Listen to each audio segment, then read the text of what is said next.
L'actualité nationale et internationale. Ouaga FM, la radio leader. Ouaga FM, Ouaga FM, la matinale info.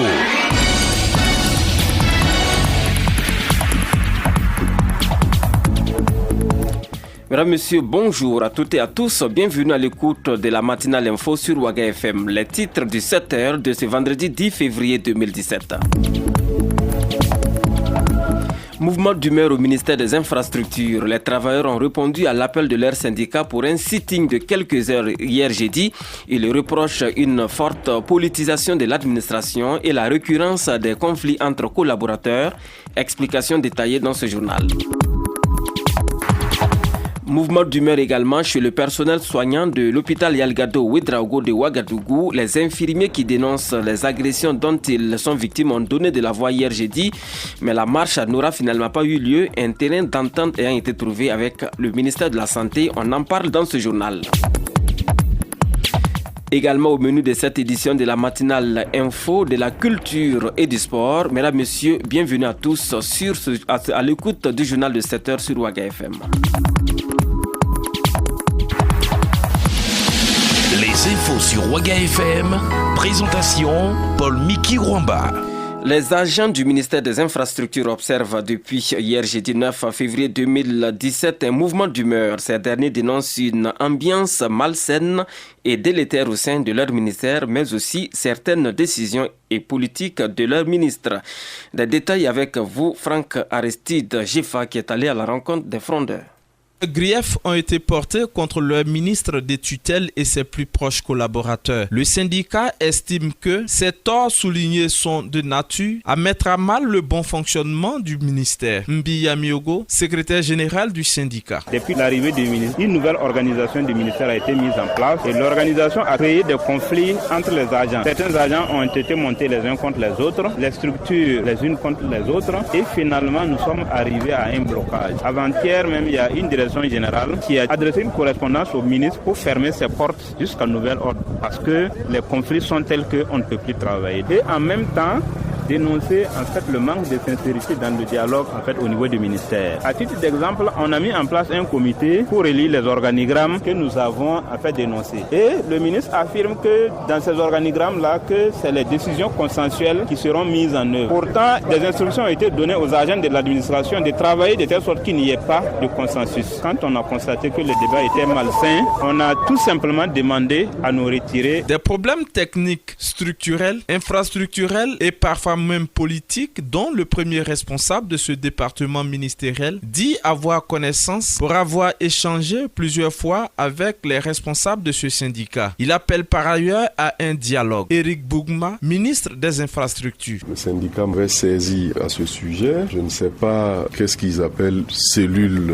MPP. Je dois vous dire que notre gouvernement est attaché à la neutralité de l'administration en même temps que l'administration est au service de la politique générale du gouvernement. Qu'il y ait des militants du MPP au niveau du ministère des Infrastructures, je crois que c'est une chose normale, au même titre que d'autres militants, d'autres partis politiques peuvent se retrouver ici. Mais le ministère n'est pas géré par une cellule quelconque. Je leur ai dit ça. Tout ce qu'ils ont pu vous dire, sauf ce que vous ne m'avez pas encore dit, ils me l'ont dit. Nous en avons discuté. C'est pour cette raison d'ailleurs que j'estime que la voie du dialogue est la meilleure solution. Mais bien sûr, je respecte leur choix de s'exprimer un peu autrement. Le syndicat des travailleurs du ministère des Infrastructures annonce par ailleurs l'arrêt momentané de ce mouvement d'humeur à partir de ce vendredi afin d'échanger avec l'ensemble des bases et les différentes directions. Toutefois, il compte reprendre ce mouvement de grève pour une durée illimitée si rien n'est fait. Merci à vous, Franck Aristide Jefa. Et puis, le syndicat national des travailleurs de la santé humaine et animale, le SINCHA, section de l'hôpital Yalgado Ouedraogo, a annulé sa marche de protestation qui était prévue hier 9 février 2017 et son sitting qui était prévu aujourd'hui 10 février 2017. L'objectif recherché à travers ces mouvements était de réclamer de meilleures conditions de vie et de travail et de faire cesser les actes de violence dont serait victime le personnel soignant de l'hôpital Yalgado Ouedraogo de la part des accompagnants de malades. Le compte rendu détaillé avec Cécile Traoré et Rosalie Konkobo. l'issue de la rencontre de la délégation du Syndicat national des travailleurs de la santé humaine et animale SINCHA, section de l'hôpital Yalgado, avec le ministre en charge de la santé Ismaïla Ouedraogo, il n'a plus été question de manifestation d'humeur comme c'était prévu. Le secrétaire général de la sous-section du SINCHA de l'hôpital Yalgado a donné les raisons qui les amenaient à protester. Confé Amadé. La tenue de ce sitting, c'était pour progresser contre les agressions dont les travailleurs sont victimes depuis 2016. Et puis, pour dire non aussi aux mauvaises conditions de travail dans lesquelles les travailleurs sont. Et pour dire que les travailleurs doivent être reversés dans la loi 081. Voilà les 3 points essentiels qui ont valu effectivement le sitting de ce matin. Le secrétaire général de la sous-section du SINCHA de l'hôpital Yalgado Ouedraogo a également livré le contenu de l'entretien de leur délégation avec le ministre de la Santé, qui a ainsi mis fin à leur mouvement de protestation. Confé Amadé.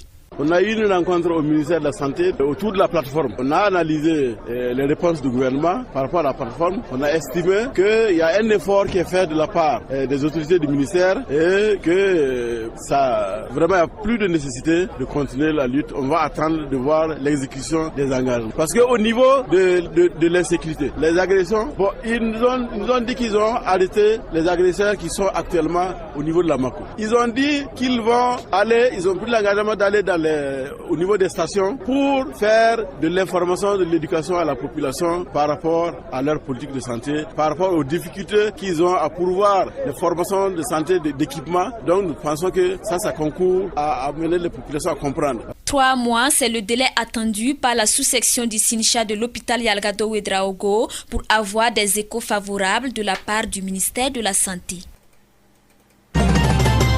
Merci à vous, à Cécile Traoré et Rosalie Konkobo. D'un mouvement d'humeur, passons à une autre direction. Bobo Dioulasso à présent. Les enseignants membres du SINAPAGER ou Syndicat national des personnels d'administration et de gestion de l'éducation et de la recherche ainsi que du SINATEB, Syndicat national des travailleurs de l'éducation de base, ont annoncé hier qu'ils partent en sitting dès ce vendredi. Le collectif de syndicats dénonce par ce mouvement des retenues pour faire des grèves qu'ils disent ne pas comprendre. De Bobo Dioulasso, la correspondance de Abdoulaye Ouattara.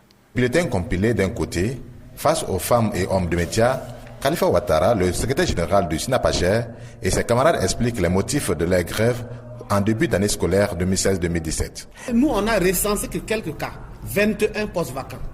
Et chaque année, on recrute 1000, 1800, 2000 enseignants. Et on continue toujours d'avoir des postes vacants à Bobo. Ça veut dire que ça pose un problème économique. L'État ne peut pas recruter des milliers d'enseignants et chaque année encore, il en manque.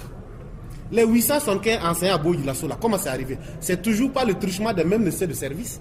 Aucun enseignant n'est venu de lui-même à Bobo ici. C'est la DPNA, la DRENA, c'est eux qui envoient les gens à Bobo ici. Et c'est ce que nous dénonçons. Ce n'est pas normal que quelqu'un touche son salaire et qu'il soit là à ne rien faire en réalité. Un syndicat responsable ne peut pas vraiment aimer ça. Ce n'est pas possible. Alors donc c'est pourquoi nous on a dit il faut que ça cesse. Ceux qui viennent par le couvert de haut commissaire, nous on n'est plus dedans. Il faut que chaque enfant ait un maître. Et un maître qualifié. Le secrétaire général Khalifa Ouattara a expliqué la forte présence des instituteurs principaux à Bobo Dioulasso, chose qu'il trouve anormale et imputable aux premiers responsables de l'éducation dans la région de Haut-Bassin. On a fait le point, même les IP. Pendant qu'on a dit lors de la commission qu'il n'y a pas de place pour les IP, elle a affecté des IP à Bobo. Et à Bobo ici, on avait 30 instituteurs principaux suppléants. Ça veut dire que dans une école, vous avez 2 IP. Un est là et ne fait rien, je dis bien rien, puisqu'il ne tient pas de classe. À la fin du mois, il touche. On a dénoncé, ce n'est pas normal. Il y a des écoles de la Brousse, 6 classes, 5 classes, qui sont sans IP. On peut vérifier ça chaque jour à Bobo ici. Mais là n'est pas le problème. Tous ceux qui ont observé les grèves doivent le sentir sur leur bulletin, chose que le syndicat trouve d'intimidation. Le minimum, c'est 30 000 francs sur le salaire de chaque militant concerné, jusqu'à 200 000 francs. Et la coupure prend en compte 4 mois. Ça veut dire que celui chez qui on coupe 200 000 francs, il doit devoir payer 800 000 francs. Le collectif reconnaît avoir fait un mouvement de 9 jours. En réponse, le collectif des syndicats autonomes de l'éducation a décidé de boycotter certaines activités administratives telles que les remplissages et la transmission des données statistiques, la ventilation des fiches d'inscription au certificat d'études primaires, la délivrance de diplômes, mais aussi des activités péri- et parascolaires. Un sitting est prévu ce vendredi. Passons à autre chose à présent. Dans le cadre de la mise en œuvre de son plan stratégique de développement 2016-2017, la Loterie nationale burkinabé Lonabé a procédé à l'ouverture officielle d'un espace course en direct. C'était hier 9 février 2017 ici à Ouagadougou. Cette initiative vise à rapprocher la Lonabé de sa clientèle, nous rapporte Ella Marie-Estelle Guébré. 15e salle de l'espace course en direct dans la ville de Ouagadougou que la Loterie nationale burkinabé offre à sa clientèle. Ce joyau de 6 guichets vient à point nommé. Gladys Yamouego, directrice régionale du centre de la Lonabé. L'ouverture de cette salle ECD vient à point nommé parce qu'elle permet d'une part de répondre à la demande des salles ECD dans la ville de Ouagadougou et d'autre part d'accroître au niveau de la direction régionale du centre nos performances commerciales. Pour le directeur des finances et de la comptabilité représentant le directeur général de la Lonabé, la construction de cette salle entre dans le cadre de la mise en œuvre de l'axe 3 du plan stratégique de développement 2016-2017 de la Loterie nationale burkinabé. Patrice Naza. Nous avons un plan stratégique qui a été adopté et dans ce plan stratégique, il y a une vision. La vision, c'est qu'à l'horizon 2025, la Lonabé est une entreprise performante et innovante. Ce n'est pas seulement ça, qui contribue au développement des PME et des PMI du Burkina Faso. Dans la fondation stratégique, il y a des axes. L'axe 3, c'est l'axe qui parle de l'expansion de l'action commerciale. Il y a d'autres axes.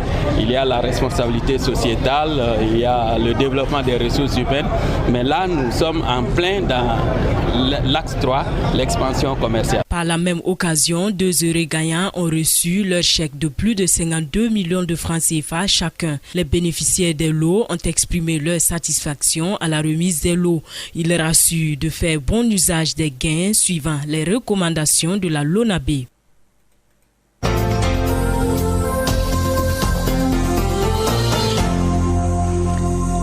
La société Abdoul Service International fait œuvre utile. Elle a en effet offert à la population de l'arrondissement numéro 7 de la ville de Ouagadougou un vaste terrain pour l'enterrement des défunts, car il n'y avait plus d'espace dans le dit arrondissement pour porter sous terre les défunts. La cérémonie a eu lieu hier jeudi à Boissa, nous dit Salif Kabouri.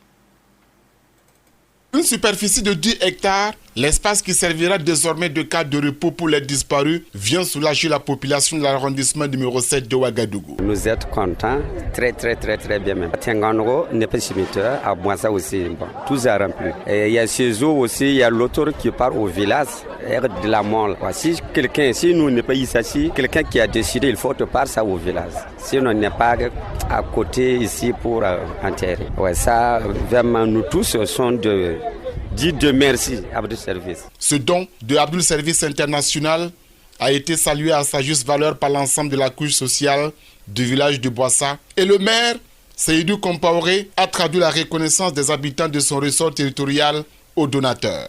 Donc ça, c'est une grande satisfaction pour nous ce matin. Nous sommes très heureux de recevoir ce don venant de la part de M. Abdoul Service. Les mots me manquent même pour exprimer ma joie. Mais je remercie M. Abdoul Service, toute la population de l'arrondissement le remercie. Tous les chefs coutumiers le remercient, tout le conseil le remercie. 10 hectares, les affectés des numéros. Comme ça, les personnes qui vont venir pour inhumer leurs parents, nous allons leur donner ces numéros. Ça sera très facile pour ces personnes dans les années à venir de reconnaître facilement la tombe de leurs parents. Ce serait gratuit. Abdoul Ouedraogo, directeur général de Abdoul Service International, explique son geste. Je suis apolitique, je suis avec tout le monde. Je pense que quel qu'en soit ton pouvoir, tu dois terminer par ça. Même si tu as des milliards, tu es milliardaire, tu n'es pas des milliards, tu vas terminer par ça. Et moi là où je suis un croyant et je crois trop au bon Dieu. Et sachez que nous avons fait des duplex. Nous dormons dans les duplex, mais à la fin, tu ne peux pas aller sur le sol là avec un salon ou un lit qui coûte 1 million ou 2 millions. Vraiment, c'est à travers ça, je pense. Quand tu crois trop au bon Dieu, il y a un travail que tu dois faire. Toute personne qui a les moyens. On a dit, on ne prend pas cette somme-là pour vraiment faire la politique. On ne prend pas cette somme-là pour faire du tapage. Ça, là, c'est du concret et c'est la réalité. Quel qu'en soit ton pouvoir, que tu es chef de l'État, que tu es simple militant, tu es musulman, tu es chrétien, tu vas te terminer par le sous-sol. Il a également offert 15 tonnes de vivres à la population, 5 motos, une ambulance et un corbillard à l'arrondissement 7. Merci à vous, Salif Kabouré. Et puis le groupe AV+, a procédé hier jeudi 9 février 2017 à Ouagadougou au lancement des activités de son centre de formation continue et d'incubation dénommé Keolib sous le parrainage du directeur général de la Loterie nationale burkinabé Lonabé. Cette cérémonie a été suivie d'une visite guidée des locaux du centre, nous dit Sita Bansé. Pour permettre de réaliser dans tous les secteurs d'activité des bons prodigieux, le groupe AV+ a mis en place un centre de formation continue et d'incubation qui couvrira l'ensemble de l'industrie digitale. Lassane Ouedraogo, directeur général du groupe AV+, explique l'importance de ce centre. Le hub d'innovation Keolib, c'est un environnement qui va permettre de pouvoir donner des formations de haute qualité, de haut niveau à nos jeunes gens, à nos étudiants, à nos entrepreneurs, à nos travailleurs. C'est aussi un cadre d'innovation qui va permettre de discuter des idées, de les mettre en forme, de créer des produits, de lancer des startups, de les accompagner aussi, de sorte à ce que nous puissions réellement avoir un Burkina digital de demain. Parce que comme on l'a dit, l'économie numérique, ça contribue dans beaucoup de pays et le Burkina aussi peut être contribuer à l'économie numérique et faire en sorte que nous puissions avoir un produit intérieur brut du numérique assez consistant. Le projet Keolib s'inscrit dans la dynamique du Burkina numérique 2025 et la jeunesse a tout le potentiel pour réaliser de belles choses, a ajouté Lassane Ouedraogo. Le digital, c'est pratiquement plus de 20% de la richesse mondiale et on n'a pas besoin forcément d'avoir beaucoup de ressources. Nous avons besoin de la passion, nous avons besoin de la discipline, nous avons besoin du soutien et nos jeunes gens ne sont pas aussi différents que ceux qui sont en Inde, aux États-Unis. La seule différence pour moi, c'est la couleur de la peau. Ils peuvent aussi créer de belles choses en fait comme les amis américains, français, indiens. Le centre entend apporter des réponses concrètes à l'épineux problème de déficit en compétences spécialisées dans les nouveaux métiers du numérique et créer une vraie émulsion dans le secteur des TIC afin de répondre aux attentes des entreprises à l'échelle mondiale. Passons à la culture à présent. Fermé pour des travaux de rénovation il y a 8 mois, le Centre national des arts du spectacle et de l'audiovisuel Sénasa rouvre ses portes aux spectateurs à partir du 17 février prochain. Pour ce faire, le directeur général du centre, Seydou Zongo, qui n'est autre que l'artiste musicien ZS, a animé une conférence de presse. C'était hier jeudi ici à Ouagadougou. Le compte rendu est de Gérard Sano. Le Sénasa a fait peau neuve, mais à quel prix? Cette conférence de presse n'a pas permis de lever totalement l'équivoque sur la question, puisque le directeur général Seydou Zongo, alias ZS, a plutôt tourné autour sans l'aborder franchement. Rien que pour les travaux de mise aux normes, parce que c'est ce que j'appelle les travaux de mise aux normes, c'était évalué à 210 millions. Mais évidemment, nous, on n'avait pas les 210 millions. Donc, c'est 100 millions, mais je crois que c'est 100 millions qui nous a été généreusement octroyé par le ministère de la Culture pour nos travaux. C'est tout ce qu'on a compris pour la question financière. Pour le reste, on a retrouvé un directeur général très technique, disons-le, beaucoup plus convaincant quand il parle de la qualité des travaux. C'est l'artiste ZS qui s'exprime. Ici, là où on est assis, pour ceux qui connaissent cette salle, c'était du carrelage. Venez danser du binon sur du carrelage au mois d'avril, transpirer, et on vous ramasse le cerveau à la petite cuillère, comme on dit. Donc là-dessus, j'ai mis du bois, là c'est du bois, hein. Et le bois amortit beaucoup plus, il est moins réfléchissant d'un point de vue sonore que le carrelage. Désormais, tout est nickel au Sénasa, du sol au plafond. Ainsi, le défi de l'entretien de la salle s'impose. C'est justement là que le directeur général a décidé de bander ses muscles. Comprenez donc que cette salle pourra être refusée tout simplement à certains promoteurs. Seydou Zongo, alias ZS. Pour l'occupation de la salle, il va y avoir un cahier de charges drastique. Entre autres, il y aura une caution que vous allez verser. C'est des salles non fumées. Aussi bien le studio, la salle de répétition que celle-là. Et puis ça va être annoncé comme dans les avions. Quelle que soit l'activité, vous allez entendre une bande audio qui va vous dire, mesdames et messieurs, comme dans les avions, cette salle est une salle non fumée. ZS ambitionne faire du Sénasa l'Olympia du Burkina. L'autre bonne nouvelle est que la réouverture de la salle de spectacle Kwamba Lankwandé est prévue pour ce 17 février 2017. Elle est également retenue par le FESPACO pour la projection des films. Culture, toujours, les rideaux sont tombés sur le festival Murmure. Débuté le 22 janvier dernier, les promoteurs de Murmure ont procédé à la clôture du festival le mercredi 8 février 2017.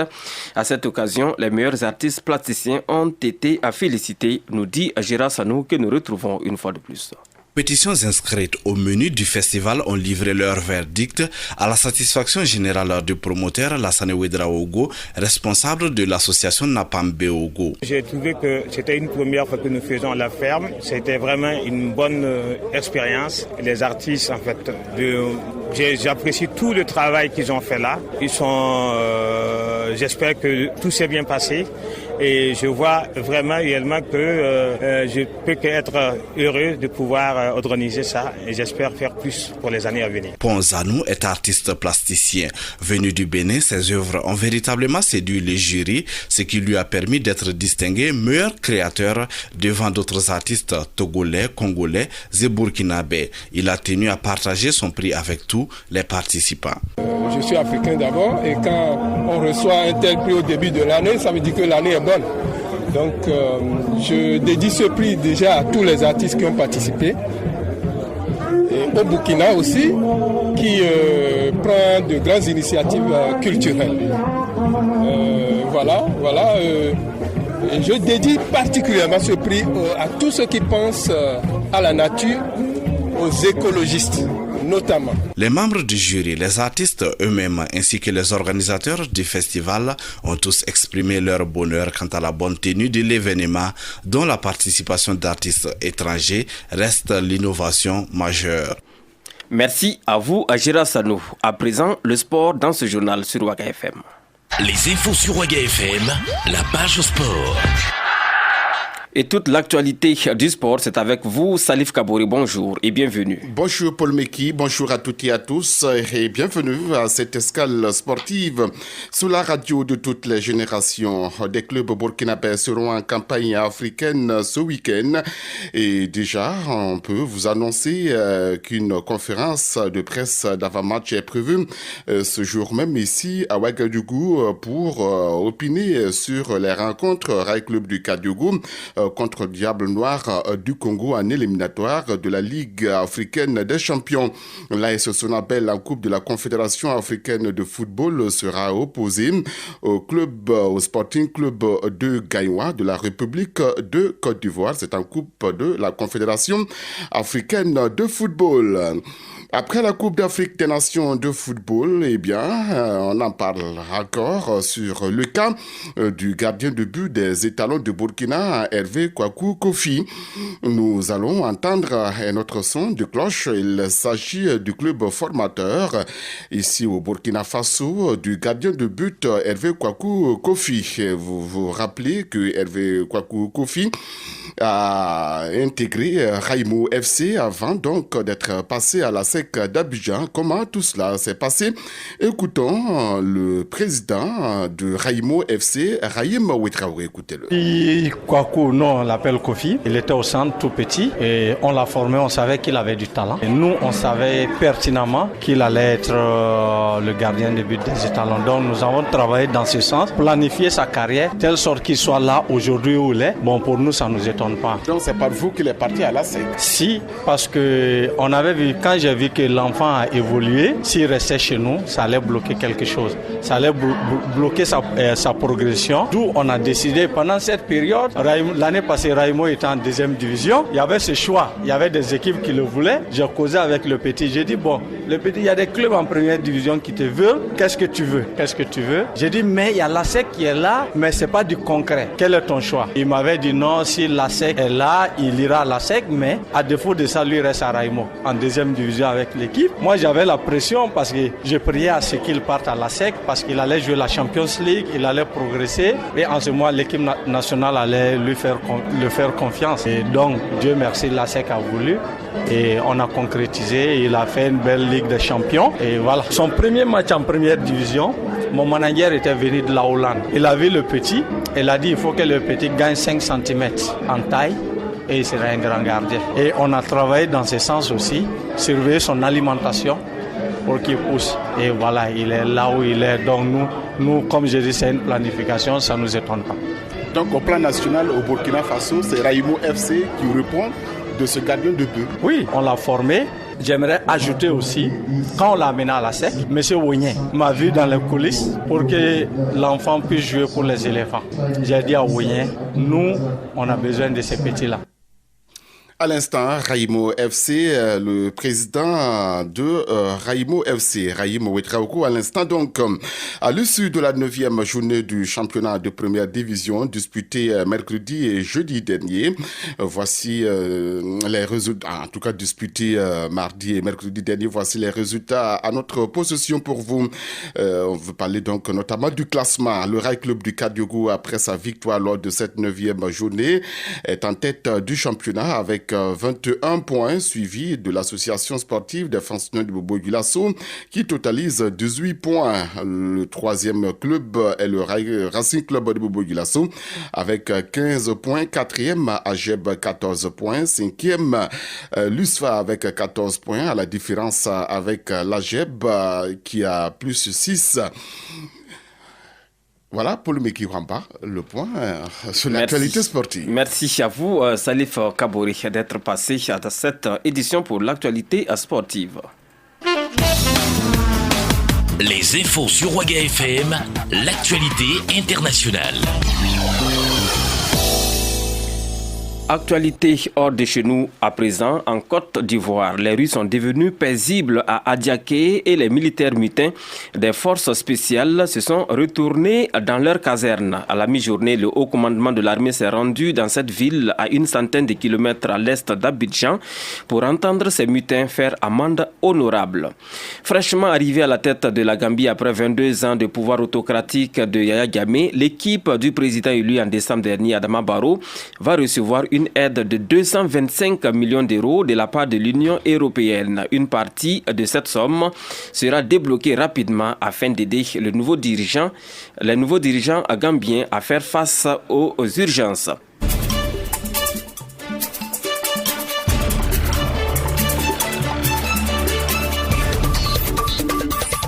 Mesdames, Messieurs, c'est tout pour cette édition du journal sur Ouaga FM. Merci à vous qui nous avez suivis. Gardez vos positions d'écoute car dans quelques secondes seulement, la une des quotidiens de ce vendredi avec Gérard Sanou. 7h45, commentons l'actualité. À 8h, le retour des infos sur Ouaga FM.